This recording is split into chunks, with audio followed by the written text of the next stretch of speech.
The woman at table 6 hadn't touched her food. The soup had gone cold, the bread had hardened, and the ice in her water had long since melted. But she sat there still, hands trembling slightly as she stared out the window at the falling rain. From behind the counter, Emily watched her, a frown knitting her brow. It was the 4th day in a row the elderly woman had come in, ordered the same bowl of soup and barely taken a sip. Emily was used to reading people. You had to be. Working the late shift at a roadside diner on the edge of Chicago, some customers came in full of laughter, others with the weight of the world on their shoulders. But there was something about this woman, her pale face, her fragile frame, the sadness in her eyes that tugged at something deep in Emily's chest. When the woman stood up to leave, Emily noticed the way she hesitated by the door, as if bracing herself against the wind and against life itself. Emily's instinct screamed at her to say something, but what could she say? "Hey, are you okay?" Felt too small for the kind of pain she saw written all over that woman's body. Still, as the door jingled shut, Emily grabbed a napkin and scribbled something quickly. "Soup's on me tomorrow. Come back hungry, Emily." She slipped the note under the woman's untouched bowl. The next morning, the woman came back. This time, Emily greeted her with a smile that came from the heart. "Got a table ready for you, ma'am." The woman blinked in surprise. "You remember me?" "Of course. You're my favorite customer." Emily poured her a fresh cup of coffee before the woman could protest. "Name's Emily, by the way." The woman hesitated, then smiled faintly. "Margaret." They talked slowly at first, but then more easily. Margaret told her she used to live nearby, before moving to a care facility, outside the city. She didn't go into details, but Emily noticed her clothes were neat but worn, her purse small and nearly empty. When Margaret's soup came, she ate half the bowl. That was progress. Emily didn't ask questions she wasn't ready to answer herself. She'd been through her own storms, lost her mom to cancer at 18, worked double shifts to keep a roof over her and her little brother's heads. Life had taught her that sometimes people didn't need advice. They just needed someone to notice they were still here. So she kept noticing. She'd save a fresh muffin when the morning rush ended, leave a note with a smiley face and a "have a better day." When Margaret coughed, she brought her hot tea with honey on the house.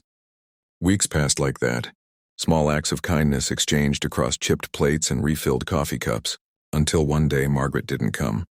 The next day either. Or the next. Emily tried to brush it off, but something about the empty corner booth gnawed at her.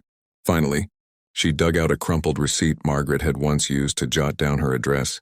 It was only a partial one, but it was enough to point her toward the care facility Margaret had mentioned. When Emily arrived, the receptionist's expression turned somber. "Mrs. Hartwell isn't doing well," she said softly. "She hasn't eaten in days." Emily's heart clenched. "Can I see her?" The nurse hesitated, then nodded. Margaret looked even smaller now, tucked under thin blankets, her skin almost translucent. But when she saw Emily, her lips trembled into a weak smile. "You shouldn't have come all this way, dear." "You're my favorite customer," Emily said gently, setting down a thermos she'd brought. "And I made your soup extra warm, just like you like it." Margaret chuckled faintly, then winced.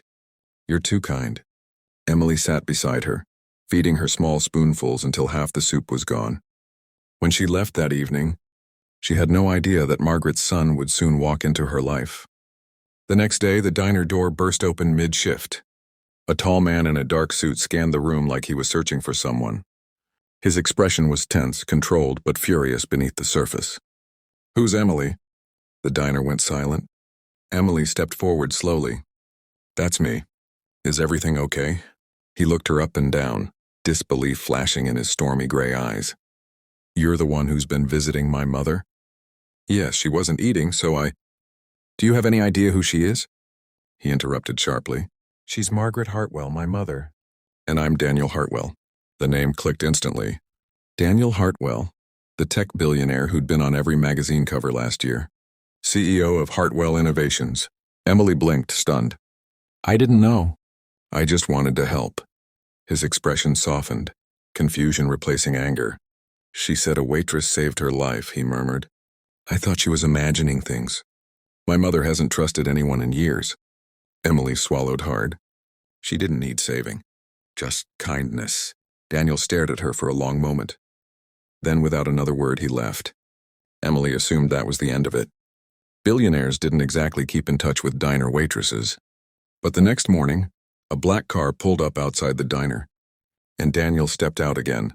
No suit this time, just jeans and a tired smile. "My mother's asking for you," he said quietly. Emily followed him back to the care facility. Margaret looked brighter this time, her eyes clearer. When Emily entered, she reached out weakly. "My angel." Daniel looked between them, something breaking in his expression. "I didn't realize she was lonely," he said under his breath. "I thought money could buy her everything she needed." Emily shook her head. "Money can buy comfort, not connection." That visit turned into many.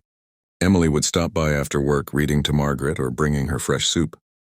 Daniel started showing up too, first out of duty, then out of something deeper. He'd sit quietly as the two women talked, listening to his mother laugh for the first time in years. One evening, after Margaret had fallen asleep, Daniel turned to Emily. "I spent my whole life building things that didn't matter," he said. "And then you show up, just doing your job, and remind me what does." Emily smiled softly. "We all just need to be seen, Mr. Hartwell." "Daniel," he corrected. Their friendship grew from there, gentle, natural, grounded in shared gratitude. Emily never treated him like a billionaire. She treated him like a man who was finally learning to be human again.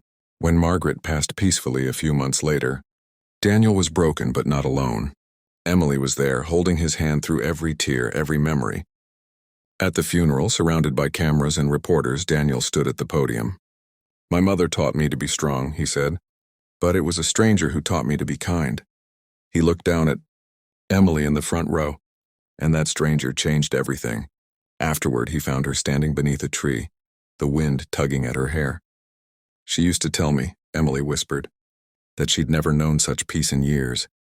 "You gave her that." Daniel shook his head. "No, you did. You gave her back her appetite for life." He hesitated, then took a step closer.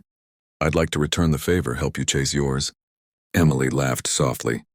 "I don't need much, just people to care for." "Then maybe," he said, his eyes gentle, "you could start with me." Months later, the diner had a new owner, Daniel Hartwell. But the same waitress still greeted every customer with warmth, still left notes on napkins, still believed that one act of kindness could change everything. On the wall right above the counter hung a small brass plaque that read, "In memory of Margaret Hartwell, whose life was touched by a bowl of soup and a waitress's heart." Emily often caught customers reading it, smiling softly before they left. And every time she did, she thought about the frail woman who had walked into her diner hungry, not just for food, but for hope, and how a simple act of kindness had rippled farther than she could have ever imagined. Because sometimes the smallest gestures don't just feed a body, they feed a soul,